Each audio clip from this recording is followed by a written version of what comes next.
As the million-dollar man Ted DiBiase would say, everybody has a price, and it appears that the cost of acquiring Lamar Jackson was a bit too high for the New England Patriots. Stick around. You're about to be locked in to the Locked On Patriots podcast. You are Locked On Patriots, your daily New England Patriots podcast. Part of the Locked On Podcast Network, your team every day.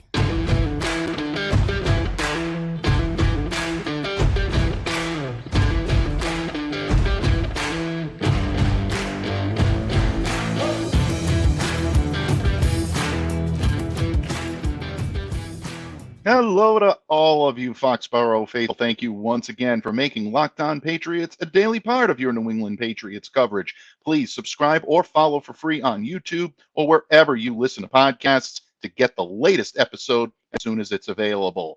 I am your host, Mike Debate, and I cover your New England Patriots for Patriots Country of Sports Illustrated. So reach out to me and let me know what is on your mind on Twitter at MDABATENFL. And while you're out there showing some love to the Twitterverse, please be sure to follow the Locked On Patriots account as well at LO_Patriots. That's fans. The rumors connecting the New England Patriots to Baltimore Ravens quarterback Lamar Jackson appear to be short-lived. We're going to discuss and break it all down for you today, and because it's the midway part of the week, we are going to be joined by the Midway Monarch here on Locked On Patriots. The illustrious Clare ClazzyClare Cooper will join me in just a moment, where we'll talk all things Lamar Jackson and the Patriots quarterback room. So stick around, an action-packed show for you today on the pod. But we start with the news of the day, and that is just one day removed from Patriots team owner Robert Kraft sending the fan base into a frenzy. We start to get reports that Lamar Jackson and the Patriots are unlikely to be united when it comes to the 2023 season. Boston Sports Journal's Greg Bedard reported that the Patriots were not likely to pursue a deal for Jackson's services, whether either by signing or by trade, and he cited 3 league sources on that.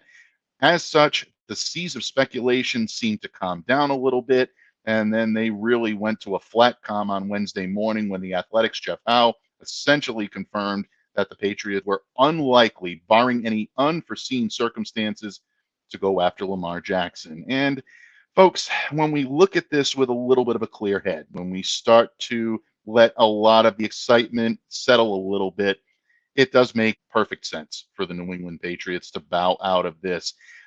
Their interest in him initially, and we said this yesterday here on the pod, was tepid at best when the initial wave of free agency started. Even before that, when Lamar was tagged with the non-exclusive franchise tag, a lot of reports out there. Mark Daniels of Mass Live was one of the first to report that the Patriots were unlikely to pursue a trade for Lamar Jackson, or at least try to work out a deal with Lamar Jackson.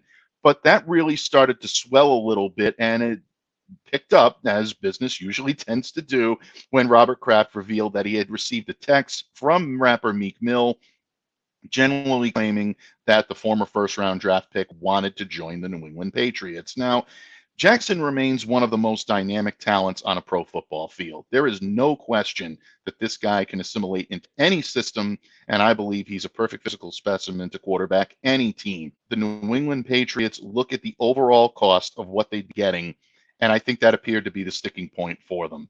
Not only would they be forced to surrender 2 first-round draft picks to the Ravens to get Lamar Jackson, but they'd also be negotiating what many project to be one of the most lucrative contracts in the NFL. With just north of $12.9 million in available cap space, New England would need to act quickly to recreate, or create, I should say, the necessary room to even consider bringing Jackson aboard. And during his appearance yesterday here on the pod, Patriots salary cap expert Miguel Benzan indicated that shedding some of the team's most highly compensated players, aka cutting them, would be the fastest way to achieve such a goal. He specifically mentioned a few: Trent Brown at the offensive line, tight end Hunter Henry, wide receiver Devontae Parker, defensive end Dietrich Wise. That would clear up a good amount of salary cap space, and it would allow the Patriots to then try to attempt to sign Lamar Jackson to an offer sheet. But even though those moves are going to create the sufficient availability under the cap to join a team that just jettisoned 2 of their best pass catchers, the top option at offensive tackle, and a key member of their pass rush, That would be compromised to say the least. And you can understand where the Patriots are coming from. You don't want to necessarily gut the roster in order to satisfy one player. That's a cost, and that's something that the Patriots had to weigh. Now, there is an alternative to making such drastic roster cuts, and Miguel laid those out very nicely here yesterday as well. The Patriots can restructure the deals of some of the higher earning players. Matthew Judon was somebody he specifically mentioned. Devon Godchow, Adrian Phillips, David Andrews. These types of restructures could convert most of their 2023 scheduled compensation into a signing bonus, and then you could add 4 voidable years onto the end of their contract. Now, the Patriots have dabbled in this area before, folks. We've seen them do it with Tom Brady, Devin McCourty. Voidable years are done and added all the time, but they haven't been so widespread. Doing so with several big money contracts could create salary cap peril for the foreseeable future, and that's something that New England is trying to avoid. So there you go. There's another layer of the cost that the Patriots would have to bear. Perhaps most importantly, there's the conundrum of guaranteed money. And Miguel also talked about this yesterday here on Locked On. If you haven't had a chance to check it out yet, I do encourage you, go back, take a look at it. With hindsight being 2020 now, you'll see exactly where all of this came into play. And Jackson is seeking a long-term top of the market deal. And by all accounts, he's not wavering from that. It could earn him the highest annual value earning in the NFL. And he is also requesting that most of the total value of the contract be guaranteed. I'm not going to say like for like, but he's looking for a deal structured very similar to what Deshaun Watson got in the 2022 offseason from the Cleveland Browns.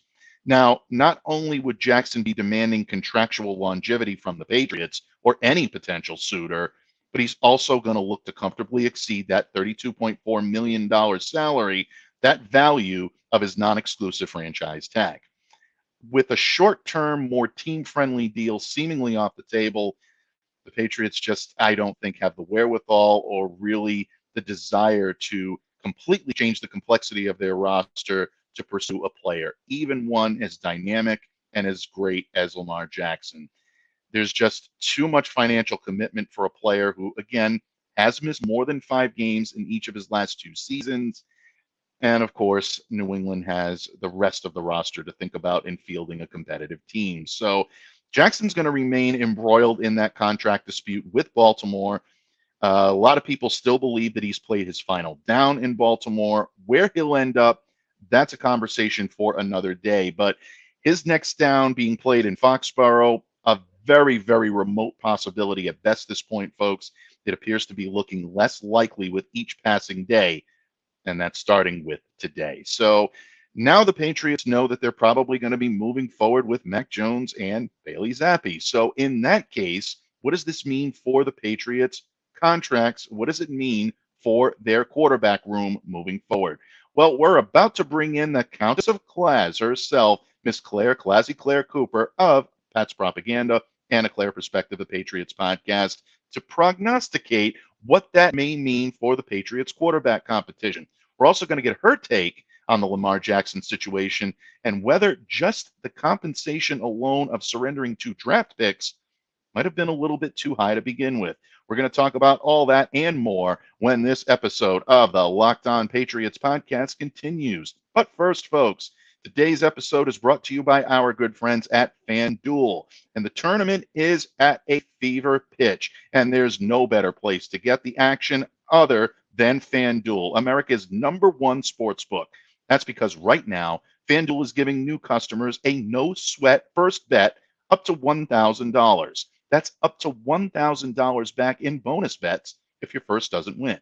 Just go to FanDuel.com/LockedOn and sign up today to claim your no-sweat first bet.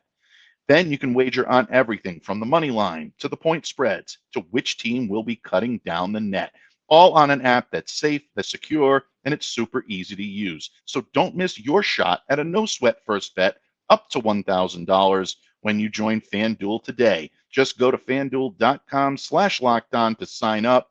Make every moment more with FanDuel.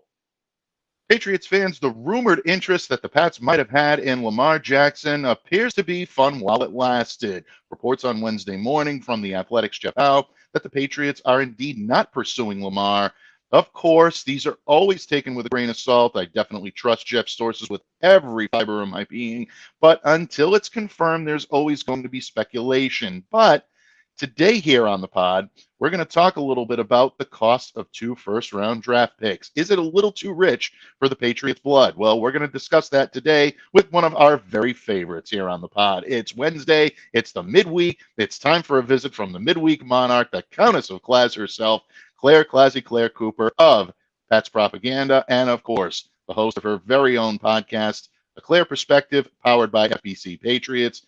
Countess, thank you so much for joining me here today as you do each and every Wednesday. I know you saw the reports from Wednesday. It's been an interesting 24 to 48 hours here in New England, deciphering through all the Lamar Jackson rumors and whether it's possible, whether it's not, but 2 first-round picks that would need to be submitted in order to secure his services. What do you see out of the Patriots, and do you think that played a hand in maybe them backing off a little bit on pursuing Lamar Jackson? Well, I think it was definitely kind of a cluster of things. I wouldn't say that it's really predominantly the only thing, because as Miguel alluded to yesterday on here, that that it was definitely the economics of it would really struggle to have added up for the Patriots because of how much Lamar seemed to be sort of wanting. I know that he's already sort of like turned down a certain offer by the Ravens, and that's why he's on the non-exclusive franchise tag and stuff like that. So it's it's obviously an individual that will warrant considerable money, but it's also an individual that is expecting considerable money, as well as obviously what the draft stock it would entail.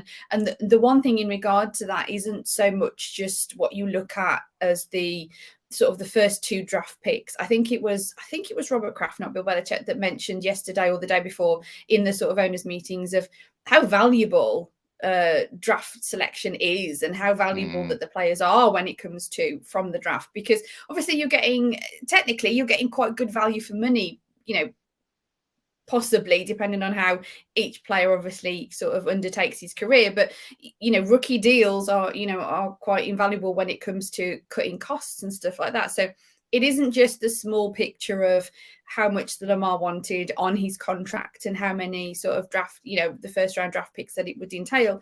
It's then the ripple effect that has on, the rest of the costings and the rest of the, what it would entail in regards to the team. And I think the thing that stood out to me the most over sort of the actual physical cost of his contract and the actual draft picks is the impact it would have on the team overall in regards to cuts as such that Miguel mentioned yesterday. It would take, I know obviously this is still costing, but it would take sort of deconstruction of the team. And that's the thing that really sort of hit me in regards to, because I was more of the sort of side of not sort of wanting them to sign Lamar. Now, that's nothing against him as a player, as a quarterback. I know, he's very good. There was lots of things that added up for me, and I've had this kind of back and forth with a couple of my Patriots friends in particular, and I know that I felt like I was in the minority, that I was sort of didn't want them to chase after Lamar, to spend the money to use the draft picks for him.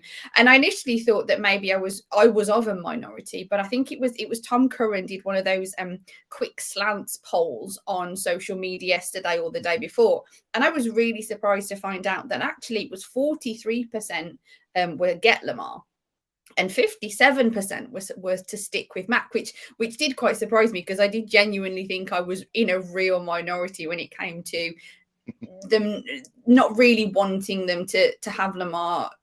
In regards to how it affected the team, it had nothing to do with him as an actual individual, as an actual quarterback. It had more to do with the fact that his injury history, what it would physically cost the team in regards to draft picks, how that would affect the future of the team.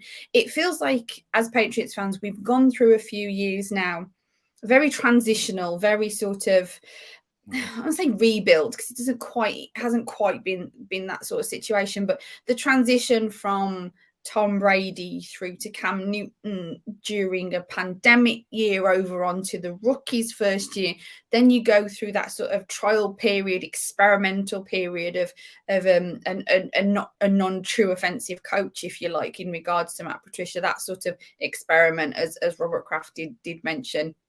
the other day at the owners' meeting, and it just feels like they've gone through so much of that already, that to have an individual that would necessarily to gain that individual in regards to the quarterback, to take apart what would be needed to take apart with the team, cutting guys to save money, not drafting earlier in the draft, having to use those draft picks so you wouldn't get your cream of the crop or whatever you want to say in regards to the draft. Yeah, sure that they'd still have sort of the third or fourth round, that sort of thing, but you aren't getting the top players. So it's another year that you're not drafting those individuals. So it's another year that you're going on without those rookies that you build the team up with and stuff like that. So to me, it felt like too much would affect the team to enable them to gain that player. And as good as he is as a player, would what he can bring to the team really be able to smooth over the cracks of what would be created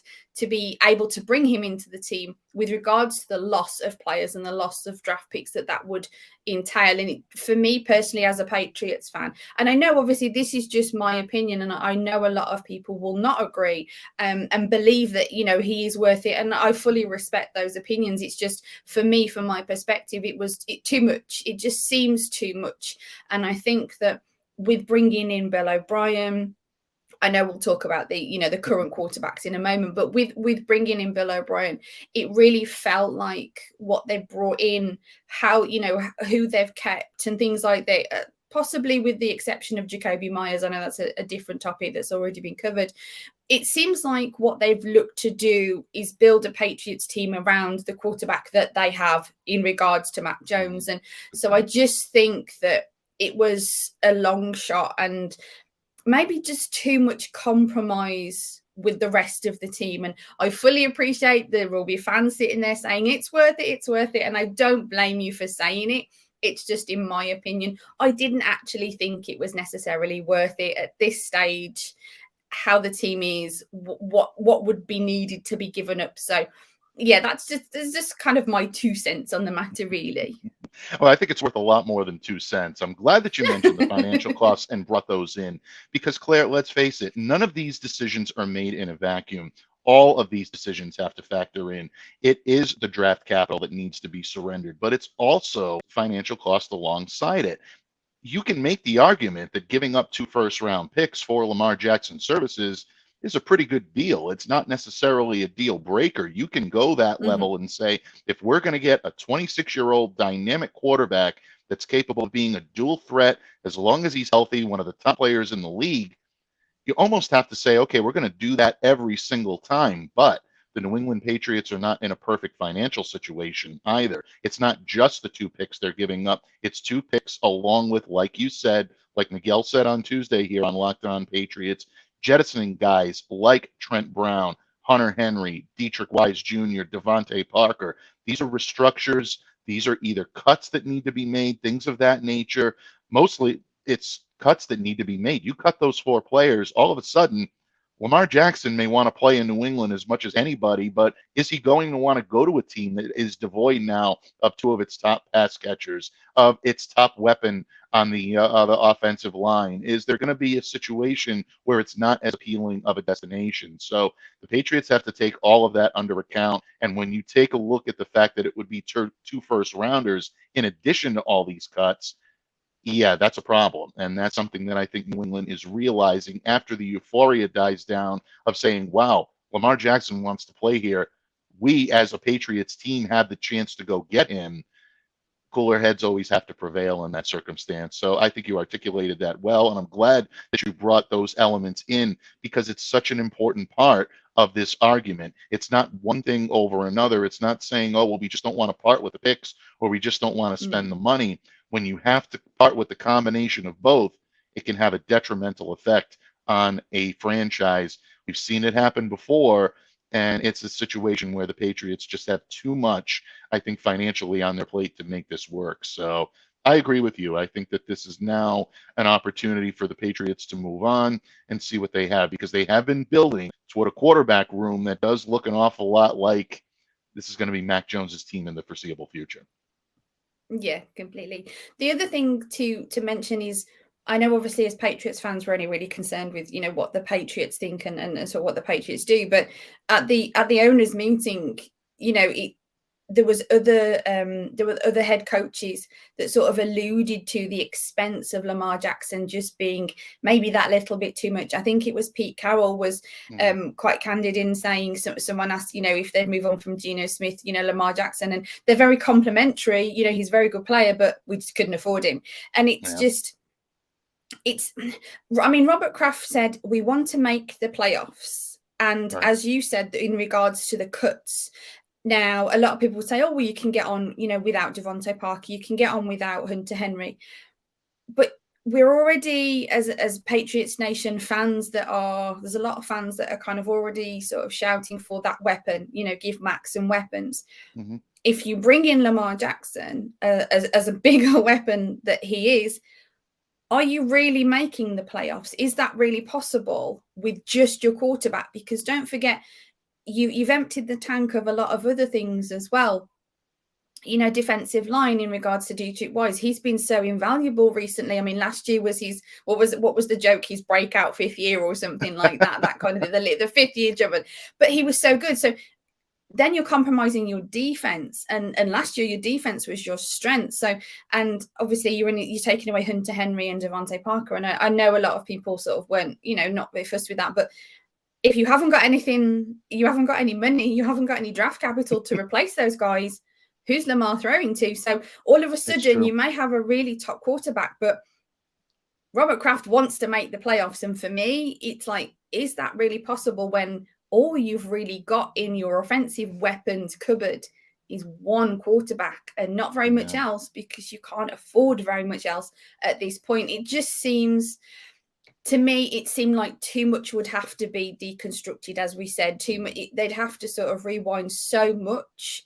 And as dynamic as Lamar can be, there's always that injury concern. There's always, has he hit his ceiling? Right. You're investing a lot of money to not necessarily, there are a few ifs and buts there. And yes, granted, there is when it comes to Matt Jones as well. I fully appreciate that.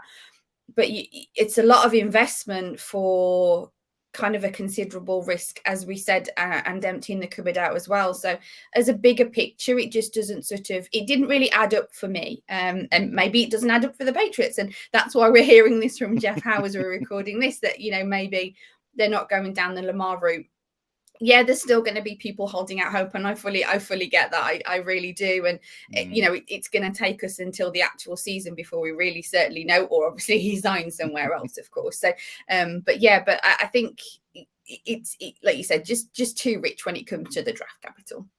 Yeah, I think so. And when you look at the needs of this team as well and what they need to address, they still have questions on the offensive line. I still think that is their top priority. I know I've been touting a lot of wide receivers on here. I'm very impressed with Zay Flowers. I'm becoming a lot more warm to the fact that if the Patriots do this, that they're not, falling down the wrong path. But I still think ultimately, if I'm the GM, I go for offensive tackle. I go for offensive line, because if Matt's not getting protection, or any quarterback back there is not getting protection, none of the weapons that you have out on the field are going to matter. So if you're going to invest, that's where you invest, in my opinion.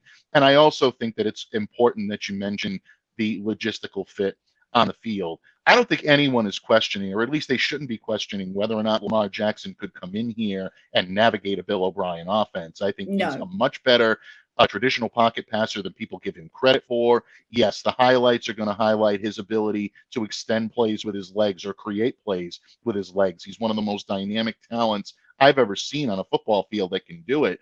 But in terms of being a traditional passer, he can do that as well. So nobody is making this argument, or at least if they are, they shouldn't be making this argument that he's not a logistical fit here in New England on the field. It's all the rest that comes along with it. And unfortunately, the Patriots just aren't in that financial wherewithal, and really in the needs department on their roster as well, to be able to just ignore that. So excellent insight. Appreciate all of what you bring to the table here, Claire. And in light of that, it looks like the Patriots are going to be running it back with either Mac Jones or Bailey Zappe. Yeah, that's right, folks. The Flames are once again being stoked for a potential quarterback controversy here in New England. If that is the case, who will get the ball under center? Claire and I are going to have the answer for you when this episode of the Locked On Patriots podcast continues. Patriots fans, the illustrious Clare ClazzyClare Cooper, host of A Clare Perspective, a Patriots podcast, powered by FPC Patriots, and of course, columnist extraordinaire from patspropaganda.com, joining me here today on Locked On Patriots, proud part of the Locked On Podcast Network, your team every day. Claire, our team here in New England has been embroiled in a lot of rumors and innuendo the last few days. The main topic of a lot of those rumors was Lamar Jackson, but those rumors seem to be cooling. If that's the case, then the Patriots are looking to be running it back with both Mac Jones and Bailey Zappe.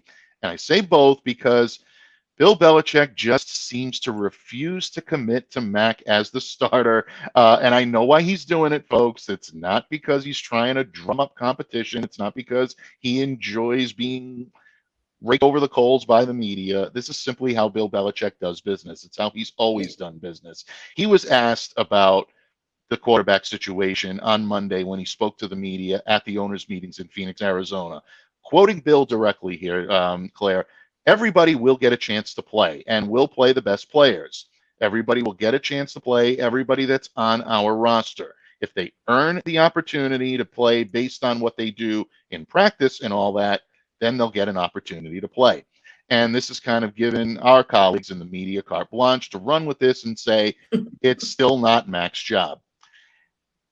We've talked about this a few times here on Locked On Patriots. When you look at this team going forward now, Claire, and the way they've put it together, the hiring of Bill O'Brien, steps that they've tried to take to enhance this team's offense in the offseason, do you still think legitimate quarterback competition is ready to take place in training camp? Don't you just love it when Bill Belichick puts the teeny tiniest little drop of blood in the water and everything just goes crazy? I mean, come on, Bill Belichick had Tom Brady as his quarterback, and he was still very ambiguous sometimes about what was going to happen and this, that, and the other. So it's very Bill to be very much like this. And I love that you quoted it, because I've actually got the quote down myself, because I was ready to quote it if you didn't, because it's, just everyone will get a chance to play sort of thing. It was just so, free for all. Now, the thing is, I know a lot of people have put stock in how Bill hasn't been like behind Mac Jones and really sort of champion him, saying, yes, he's the starter. But like you said, that's so Bill Belichick. And it's like, do we not realize, or do you guys not realize in the media that he probably does it on purpose just to get you all going? Because as soon as he says it, then that's it. Oh no, it's like there's going to be quarterback controversy and stuff like this. So he's sitting there drinking his orange juice, as I think the meme is usually, chuckling to himself that he set the Boston media world aflame with his quarterback controversy.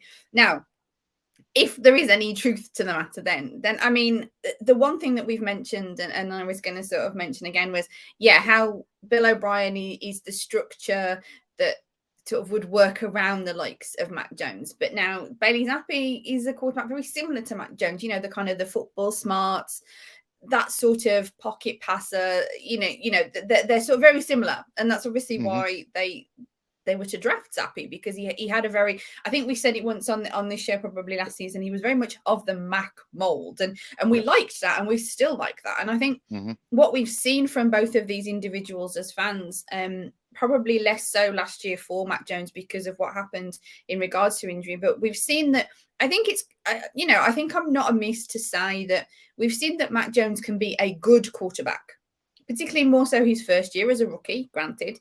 But Mac Jones is a good quarterback, and I feel that we haven't seen everything that he's got. Now, I could be wrong, but, this is just a matter of opinion. But I think we've seen we haven't seen all of his, he hasn't hit his ceiling yet.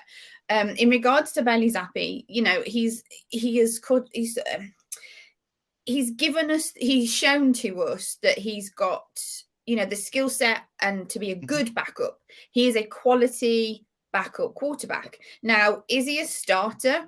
He's only done it a little bit, and it was only semi-successful. So it's remained to be seen. And this is what we sort of will need to see as it develops. So don't forget, he was a rookie, that sort of thing. So both of these kids have still got plenty to prove, and I think they've still got plenty of room for improvement as well. But it just feels like Mac Jones was your first round pick. Bailey Zappe was, I think he was the 4th round or something along those lines. Apologies, I haven't got it in front of me. I can't remember his exact. You guys know that my memory isn't the best, but it just really feels kind of obvious that Mac Jones, being your sort of 1st round quarterback, you've brought in the Alabama guy that you think is going to work best with him. It just looks more obvious that even though they're not saying it, Mac Jones is who they want to work kind of with around now. If he doesn't succeed this season, 2023 season, yeah, I can completely imagine that you would turn around and say, well, there's going to be plenty of competition between Mac and Zappe for the next season if he was even there. I feel that this is the year for Mac to really prove himself. I think this is the year to sort of see if you've got what you hope you've got in regards to Mac Jones. So in regards to that, I think the only way you're going to see that, the only way you're going to realize if you need to pick up this guy's 5th year option and all those sorts of, complex things that come with it, is to give him a chance. So if you don't put him out there to show you what he's got, then how are you going to know? So some of it just feels a little bit like, well, common sense, really. You've got to give him a chance to show you what he's got. And is really on the practice field, that it's not really the best stage to show that. Sure, it alludes to what you'll see in the individual, but it won't really give you a full picture of what they've got. And I think that that's what this year is for the Patriots. I think 2023 really is that year to build up some depth in regards to certain positions, because they got so depleted, such as the offensive line, such as the tight ends. I think it's really a year for enabling that for the future, ensuring that the cupboards aren't empty and aren't bare like they were a couple of years ago. And also to sort of see what Mac Jones has got under the likes of Bill O'Brien. Because when you bring in, a very quality OC who knows the system, who can succeed, works well with the rest, the rest of the sort of the behind the scenes, the internal, the staff sort of thing, there's not much more you can do around him to help him succeed, other than obviously wide receiver 1. I know a lot of fans will be saying that, but I think it feels like that's being built there, and it's to show us what there is in regards to Mac Jones. And that's honestly what I feel that 2023 is in regards to the Patriots. Yes, of course they want to succeed. Robert Kraft said they want to make the playoffs. Completely agree. As a Patriots fan, I want them to make the playoffs. I want them to win the Super Bowl. But I do think it's very much stock up, create depth, bring us what's going to be the future of this franchise. And I think it's very key to see what Mac has got. So if you put in a competition between Mac and Zappe, if that is realistically what is going to happen, I am very surprised, because it won't give Mac very much of a stage to show what he's got. Maybe they know that that's what they need. They don't need to see much from him, and that's fair enough. They know way better than me when it comes to that kind of thing. But just my gut feeling is it needs to be Mac's year to really see what you've got in regards to him as a quarterback, to know what's going forward, what comes next year in regards to picking up his 5th year option, that sort of thing. That's a good point. That's a very good point. And I think so often we get sucked into a lot of the media narrative of what is said, sound bites, things that are said in a hotel convention room.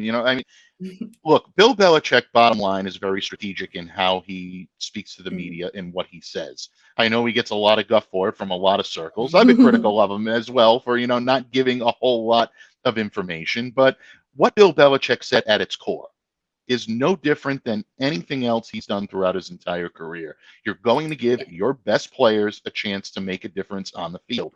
It was a blanket statement. It covered all of the roster. It wasn't a shot either at Mac Jones or at Bailey Zappe. Look, bottom line, Bailey Zappe was impressive in his stint last year as the temporary starter, coming in, spelling Mac Jones. A lot of people didn't even think he was going to see the field, because don't forget, the job was supposed to go to Brian Hoyer initially in that start against the Green Bay Packers. He goes down with a head injury. Zappe steps in. Cumulative, pretty good statistics. I mean, he had a decent showing without any question. He can do it. 65 of 92 passes, 781 yards, 5 touchdowns, only 3 picks, and 70.7 completion percentage. Nobody's questioning whether or not this kid can play in the league. Mac struggled at times last year, but did show signs of promise. And to me, the biggest evidence that the Patriots are dialing in on Mac Jones this year is bringing in Bill O'Brien. This tells me that that is the reason they brought him in, and they're going to roll the dice and take their chances with Mac as the starter out of the gate. Now, that being said, this is where I buy into legitimate competition as opposed to legitimate controversy. I'm buying the competition. I'm not buying the controversy. Mac Jones has to come in and show that he's ready to lead this team, take the reins, and work well with Bill O'Brien. If for any reason Mac doesn't do either of those, then the Patriots will have no choice, and they'll have no problem, by the way, handing the reins over to Bailey Zappe because they know he can do it, and they'll feel comfortable saying, okay, Mac's obviously not the guy we thought he was. We need to put Bailey in there, and Bailey can do it and carry the load. That's when you'll see a legitimate controversy. Until then, there is no controversy, folks. At least as far as I'm concerned, Mac Jones will be the starter coming out of the gate in training camp, in off-season workouts, and we'll see how training camp progresses. I believe that the job will be his on the opening day. When the Patriots take their first snap, I think it's going to be Mac Jones taking it, but you know, I think that's where Bill Belichick's comments need to come into play here. It's not a situation where he's taking shots at his quarterback or he's not giving him the confidence or he's not endorsing him. This is just simply the way he operates and how he does business. And I don't think it should be a shock, especially to people who have covered him for a good long time. So that's my 2 cents on the matter. You've added your 2 cents. We've added our 2 cents. Folks, what are your 2 cents on the matter? We'd love to hear your thoughts on the Patriots quarterback situation. Should it be Mac Jones? Do you think Bailey Zappe deserves a shot? Are there some of you out there that still think that they should say, you know what? Just let's go for it. Let's trade for Lamar Jackson. Let's go all in. We'd love to hear your thoughts on the quarterback situation. But we are always honored and grateful to get the thoughts of the illustrious Countess of Class herself, Miss Clare ClazzyClare Cooper. Before I let you go today, my friend, please let everyone know where they can reach out to you, interact with you on Twitter, and what we can look forward to from the great voice, the great pen of Clare ClazzyClare Cooper in the coming weeks. Well, as always, you can get me on the Bird app. That's down there at ClazzyClare. A Clare Perspective. Although it's the off season, I'm still coming to you, but just not quite as often as usual. Not maybe once every week now because it's the off season. Having a few little breaks here and there. But yeah, please stay tuned for A Clare Perspective. It has moved from Spreaker, folks. So if you are a Spreaker listener, apologies, it has now moved over to Megaphone. So if you are a Spreaker listener to A Clare Perspective, please move over to Megaphone if possible. And I apologize for any inconvenience, but you need to speak to the higher ups at FPC as that was a decision that's way above my pay grade. So yeah, it was just a quick shout out to anyone who uses Spreaker to move over to Megaphone or anywhere else that you get your podcast, obviously. So please still check out A Clare Perspective. The last episode with Mike Dussault hit the airwaves the very end of last week, and the next episode should hopefully be with you kind of mid next week. So please keep your eyes peeled and ears peeled for that. I'm here for you each and every week still at One Patriots Place on the E2G Sports Network. They work us hard over there, so we're here for you each and every week. And obviously do keep a check on Pat's propaganda. As it's the off season, things have obviously quietened down for us a little bit, but we are behind the scenes in the process of getting some stuff sorted for the new season. So please do not fail to check out patspropaganda.com. Please, keep us on your browser, keep us there. So yeah, we will be back very soon on there. So yeah, I mean, you can find me a few places really, even if it is the off season. So I'm still kind of out there if you want to listen, or as I said, get hold of me on the Bird app. Absolutely, folks. And whenever Claire puts pen to paper or voice to microphone, it's a happening. You want to check that out. Pay close attention to her Twitter feed because the new links for the new home of A Clare Perspective, a Patriots podcast, will be there as well. So check that out. And of course, folks, we thank you for taking time out of your daily busy schedule to make Locked On Patriots a part of your Patriots coverage. If you've made us your first listen, please make your second listen our good friends over at Locked On NFL Scouting with the Draft Dudes. My good friends and colleagues, Kyle Krebs and Joe Marino, put on a phenomenal show, and they're going to walk you through all of the ins and outs of building a franchise from the ground up. Don't forget, Locked On NFL Scouting, much like Locked On Patriots, is available on all platforms, so definitely check that out wherever you get your podcasts. Folks, on behalf of the illustrious Clare ClazzyClare Cooper, the Empress of tight endage herself, don't worry, we're going to talk some tight endage next week with Clare. We got a little distracted this week, but back to it next week. We thank you for all of your patronage. Continue to stay safe and stay well. Be the change that you wish to see in the world. Have a great day, everyone, and we'll see you tomorrow right here on Locked On Patriots.